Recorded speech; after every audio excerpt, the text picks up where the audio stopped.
Welcome to this episode of the SpiritPreneur Symposium. I'm here in the Zoom studio with Lou Martin, and I'm so grateful that he agreed to join me.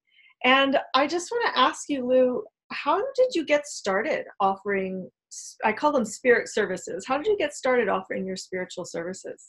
Right. Great question. Well, Susie, thanks for the invitation. And I love hanging out with you, and I love your great work as well. So it's a pleasure to hang out together. So how I got started, I had at the age of 30, in 1987, I had a spontaneous kundalini awakening in meditation. And I was holding a piece of quartz crystal. I have one here somewhere. Yeah, there it is. And a friend I was working in a spiritual bookshop in Santa Monica and reading near-death experiences and Ram Dass and things like this, and trying to solve the mysteries of my life at the time. And then this kundalini awakening happened, and then we had the harmonic convergence, which was a big spiritual awakening. And during the convergence, I got invited to go do a workshop with Lazarus, channeled by Jack Purcell. And so I've studied with Lazarus for the last 32 years. And then 5 years after that started, I took a class in channeling and opened to channel from that class. And I've been channeling the same energy since 1992. So it's a joy. Amazing. And so you just started offering channeling sessions to people? Yeah. What was it like when you first started charging money in exchange for your spirit services? Well, I will tell you honestly, up until right now today, it still has its challenges, for me personally. But what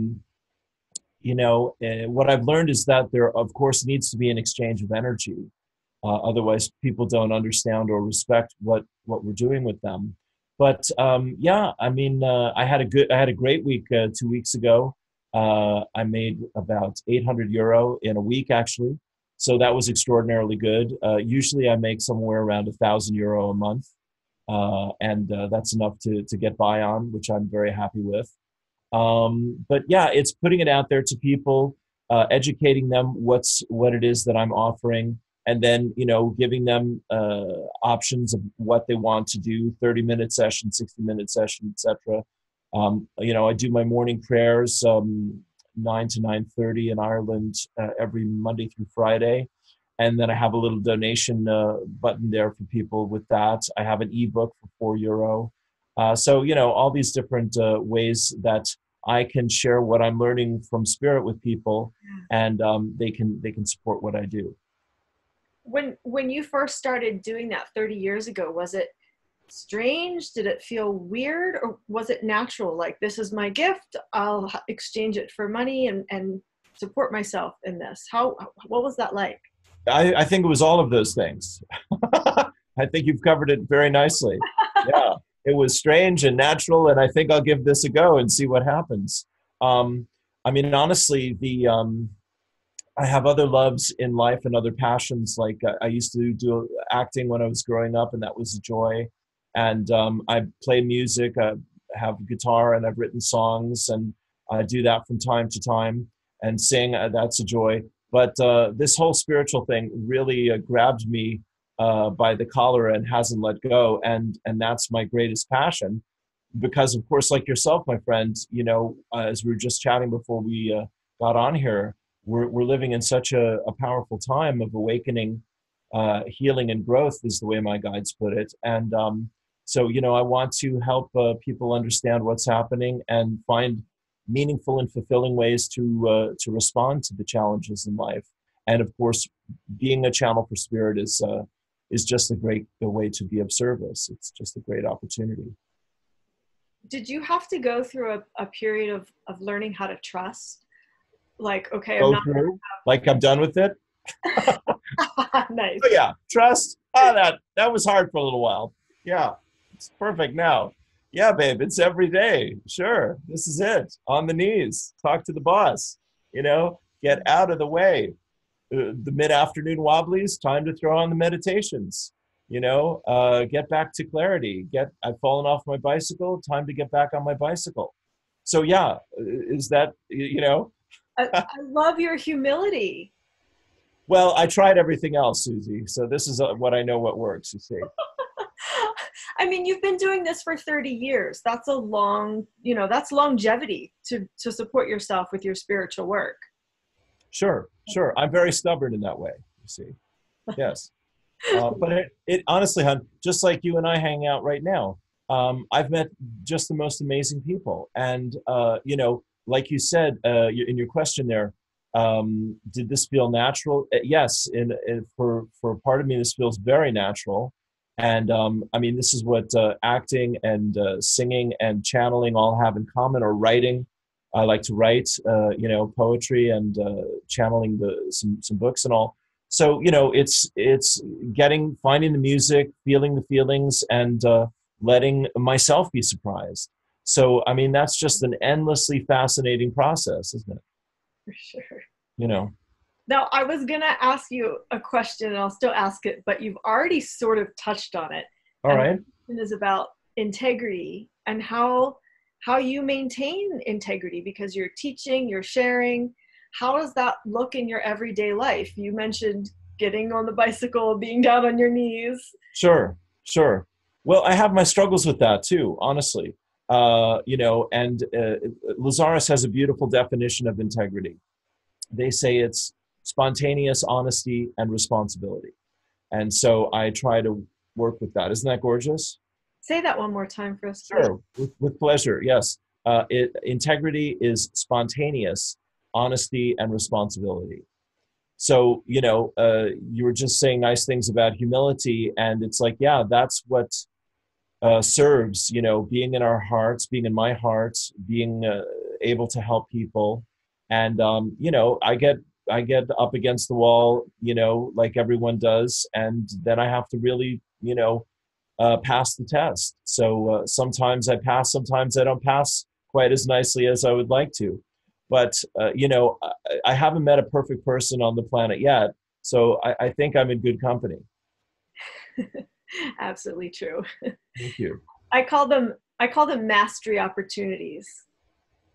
That's good. I like it. That puts us in this place of empowerment. Like, we're not being tested by the universe, right? That's my perspective. Yeah, that's good. Opportunities to develop more mastery. Yes. So there's no failing.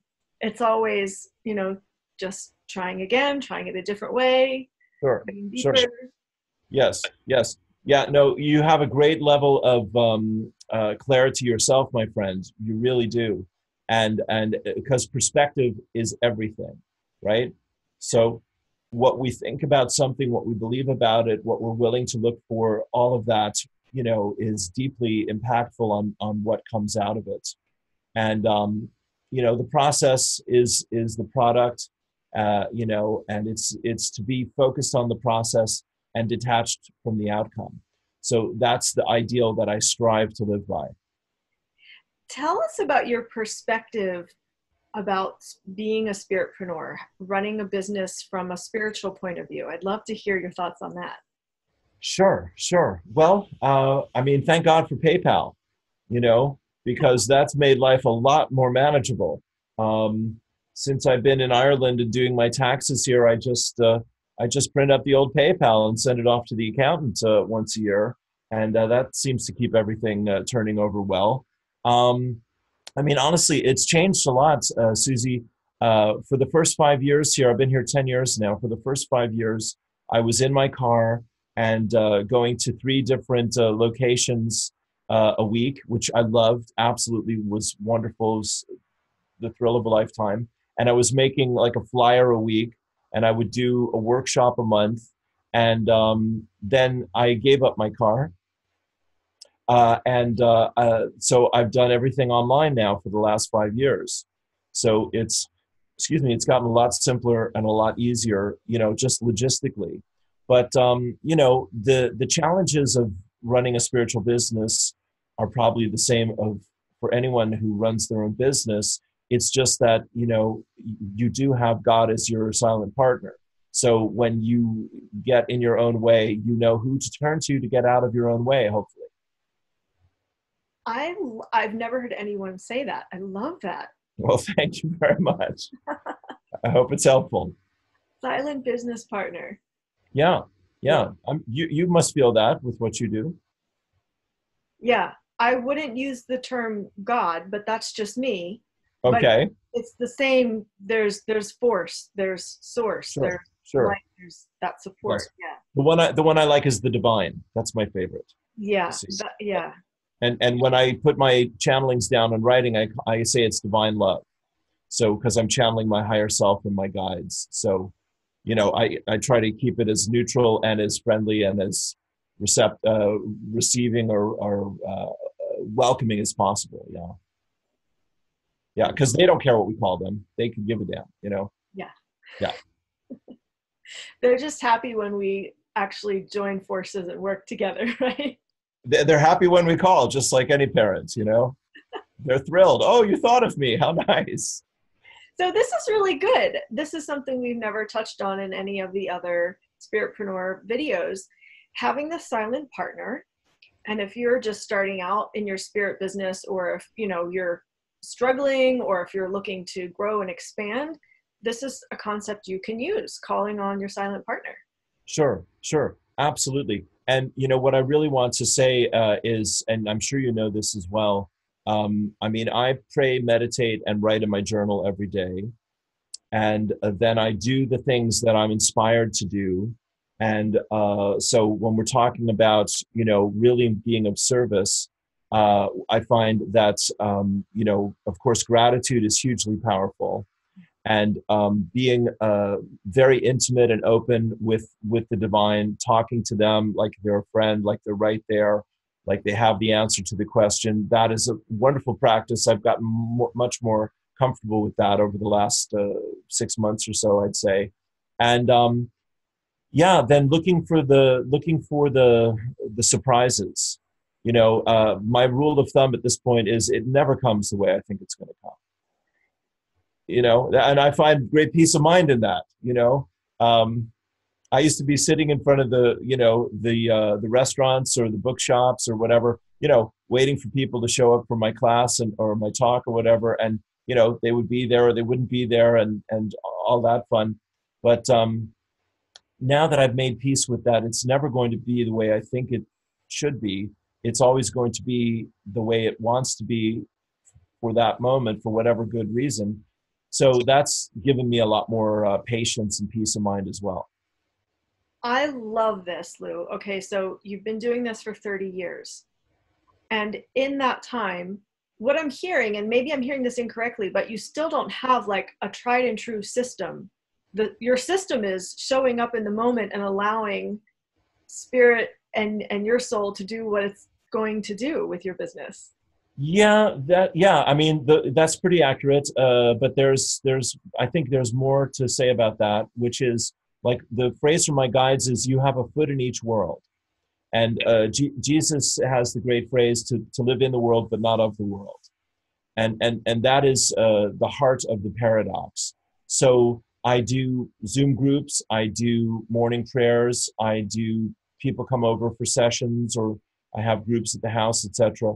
Those things I kind of do pretty regularly all the time, because that keeps the vibration in a receptive place where people know what I do and know how to find me and work with me. But then the fine tuning of it, the details of it, that is the mystery. Who is it going to be? How's it going to show up? That I don't know. Yeah, some days it's one person, some days it's seven. You just don't know. I really resonate with that. And, in the business world, you hear things like sales funnel and, marketing strategy and all of these things that can be overwhelming for people who have their feet in the spiritual world. Sure. And so you found a way to do that in your way. Yeah, exactly. Thank you for putting it that way, because it helps me to come back to what I wanted to say a minute ago, which was devotion. People talk about discipline and commitment, which is necessary and wonderful, but devotion is gorgeous. Devotion is, love, passion, spirit, mysticism, dancing with the mystery, dancing with the magic, the miracles. Devotion is you give it your heart. So what I do in my practice every day is I give my heart to Source, and I say, thank you for the opportunities that you're bringing to me this day, and try to stay connected to that peace of mind. Beautiful. And thank you. That way of approaching your spirit business may lead into the next question, which is, sure. Do you have any suggestions or advice for people trying to find clients, people trying to receive clients? Maybe they're brand new, or maybe they've been in it for sure. a while and just, can't get that flow of having sure. clients come in. Sure. That's a great question. I think that we need to understand that for most people, they're not necessarily familiar with what we're really offering. And so there needs to be a kind of, for me, different offers that are available, the different things to choose from at different levels. So that's why I'm glad to do the videos, and that's why I'm thrilled to get to chat with you here. Anything that puts our energy out into the world is going to serve, what we're here to help to create and to help to share with others. So a lot of that needs to be just the pleasure of giving and being of service. And then, once people get, what I find it happens is the inner self of the person, your client, what have you, they get lit up and they decide, okay, I'm going to take the next step. My joke is the hardest part of any session is deciding to have one.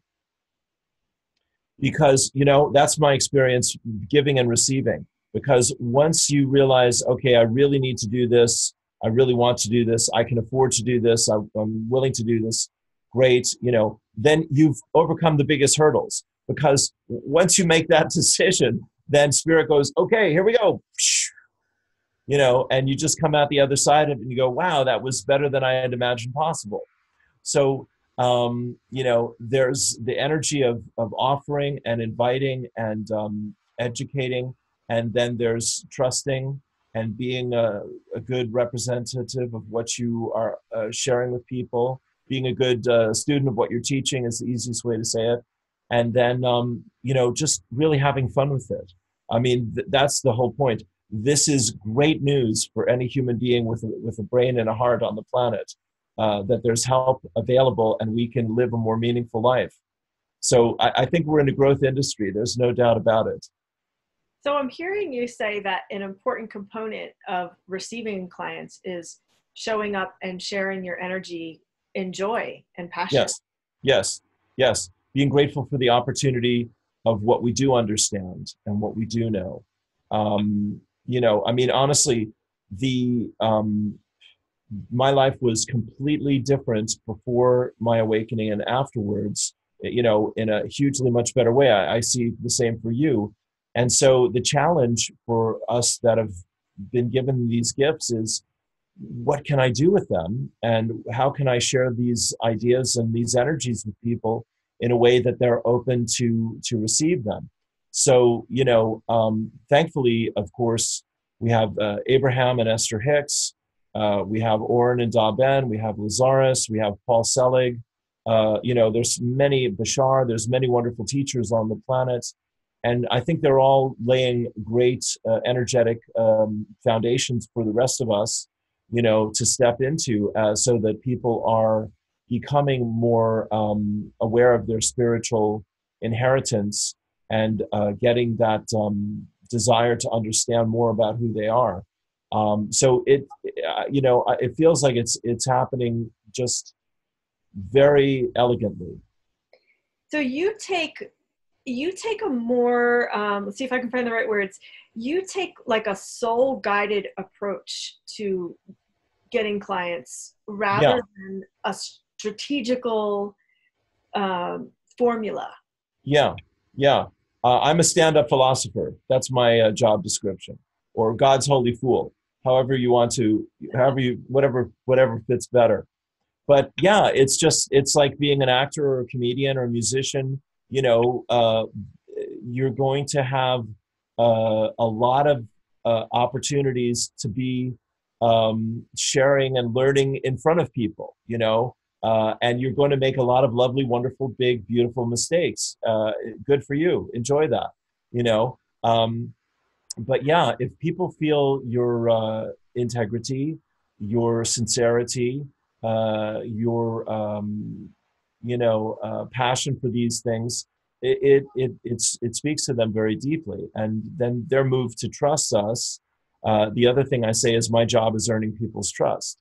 And so, when people trust us, they're saying, okay, you've made sense to me so far. What about these deeper areas of my life that I'm really struggling with? And we work on that and we see what we can do. On that note, can you share with us your favorite transformation that a client has had from working with you? Right. That was a tough question. Of everything I looked at, I thought, oh, that's the toughest one.